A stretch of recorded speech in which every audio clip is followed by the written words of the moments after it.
Kita buka dengan informasi pertama, Saudara. Polresta Banda Aceh melalui Satuan Binmas melakukan sosialisasi tentang pemilu yang aman, damai, serta sejuk untuk para tokoh masyarakat, tokoh agama, tokoh adat, serta pemuda di salah satu rumah makan di Banda Aceh, Kamis siang.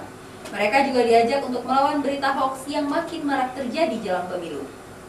Kami sengaja mengundang ratusan tokoh masyarakat yang terdiri dari tokoh agama, tokoh adat, tokoh pemuda, serta para alim ulama di wilayah hukum Polresta Banda Aceh mendapatkan sosialisasi tentang pemilu yang aman, damai, dan sejuk.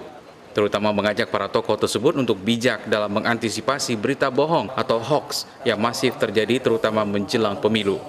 Kapolresta Banda Aceh, Kombes Pol Trisno Rianto juga mengajak para tokoh yang hadir untuk ikut serta dalam mensukseskan pemilu 17 April mendatang, serta turut mengkampanyekan bahaya berita bohong atau hoax kepada kelompok masyarakat yang dipimpinnya.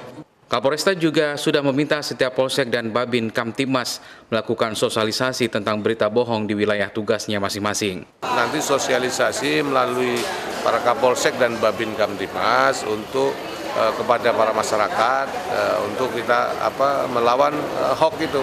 Terus kepada tokoh-tokoh masyarakat juga menyampaikan untuk juga dia menyampaikan kepada masyarakat.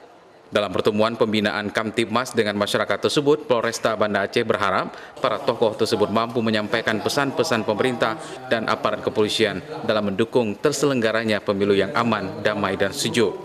Beberapa tokoh yang hadir dalam forum silaturahmi Kamtibmas tersebut diantaranya para kecik, imam mukim, forum ketua pemuda, para dai, ulama pesantren, dan tokoh adat lainnya. Mustajab, Kompas TV, Banda Aceh.